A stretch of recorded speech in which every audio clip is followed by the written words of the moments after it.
আলাইকুম। Hi viewers, আজকে আমি আপনাদের জন্য সরাসরি একটি নকশা নিয়ে হাজির হয়েছি। আজকের এই নকশাটি হলো মোহব্বতের একটি নকশা। আজকের এই যে নকশা যেটি আমি আপনাদেরকে দিচ্ছি, সেই নকশাটি খুবই পরীক্ষিত একটি আমল, খুবই পরীক্ষিত একটি নকশা।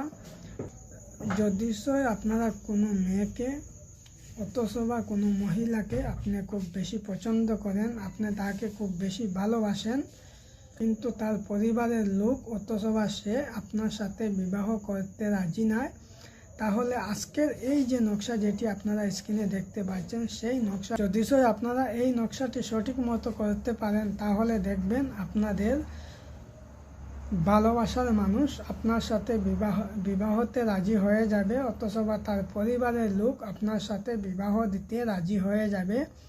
তাই এই আমলটি আপনারা কিভাবে করবেন, অথবা এই কাজটি করার নিয়মগুলো কি কি, তরিকাগুলো কি কি, আমি আপনাদেরকে বিস্তারিতভাবে বলে দেব।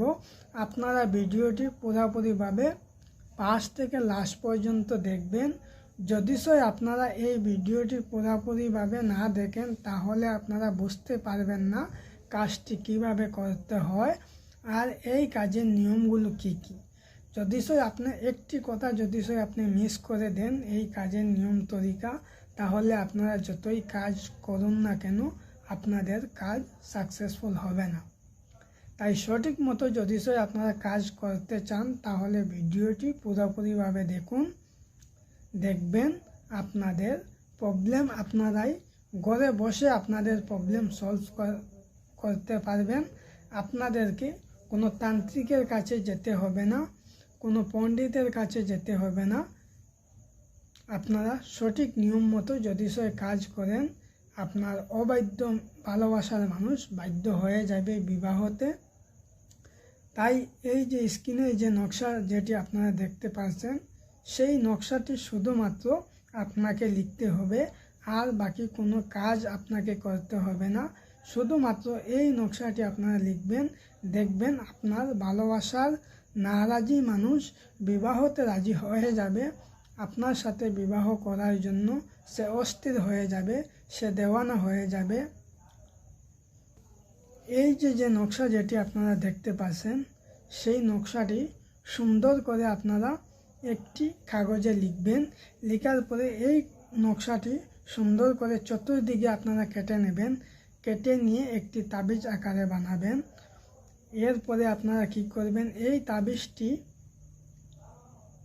এক গ্লাস পানির মধ্যে, এই তাবিজটি আপনারা এক গ্লাস পানির মধ্যে অথবা এক বোতলের মধ্যে আপনারা এই তাবিজটি পানির মধ্যে ভরে নেবেন।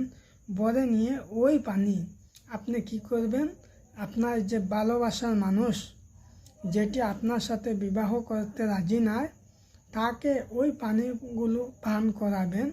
অথবা আপনার যদি ভালোবাসার পরিবারের মানুষ যদি আপনার সাথে বিবাহ দিতে রাজি না থাকে, তাহলে তাকে ওই পানিগুলো পান করাবেন।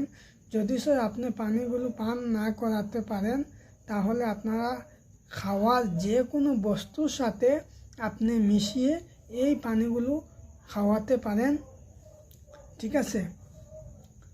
যখন আপনি এই পানিগুলো পান করাবেন, অথবা যে কোনো জিনিসের সাথে মিশিয়ে আপনার ভালোবাসার মানুষকে পান করাবেন, তখন দেখবেন আপনার ভালোবাসার মানুষ আপনার প্রতি আপনার সাথে বিবাহ করতে রাজি হবে। আর যদি তার পরিবারের মানুষ যদি আপনার সাথে বিবাহ দিতে অরাজি থাকে, তাহলে দেখবেন সেও আপনার সাথে বিবাহ দিতে রাজি হয়ে যাবে। আর হ্যাঁ, আরও একটি কথা, আপনারা এই নকশাটি কিভাবে লিখবেন, কোন সময় লিখবেন, কোন দিন লিখবেন, আমি আপনাদেরকে বলে দিচ্ছি। এই যে নকশা যেটি আপনারা প্রথমে পাক পবিত্র হয়ে একটি পাক জায়গায় বসে আপনারা এই নকশাটি লিখবেন। এই নকশাটি যখন লিখবেন, সাদা কাগজের মধ্যে আপনারা যে কোনো কালি দিয়ে আপনারা এই নকশাটি লিখতে পারেন। যে কোনো কালি দিয়ে আপনারা এই নকশাটি লিখতে পারেন। যে কোনো দিন আপনারা এই নকশাটি লিখতে পারেন। যে কোনো দিন যে কোনো সময় আপনারা এই নকশাটি লিখতে পারেন। যদি আপনারা এই কাজটি করতে চান আর আপনারা এই কাজটি করতে চান তাহলে আপনারা অনুমতি নিয়ে নেবেন। অনুমতি নিয়ে আপনারা এই কাজটি করবেন। আর যদি নিতে চান তাহলে চ্যানেলটি সাবস্ক্রাইব করে দিন। চ্যানেলটি সাবস্ক্রাইব করে দিলে আপনারা অনুমতি পেয়ে যাবেন ইনশাআল্লাহ। আপনারা অনুমতি নিয়ে এই কাজটি করবেন। আমি যেভাবে আপনাদেরকে বলেছি, যে নিয়ম তরিকা মতো বলেছি, সেই নিয়ম সেই তরিকা মতো আপনারা কাজটি করবেন। এই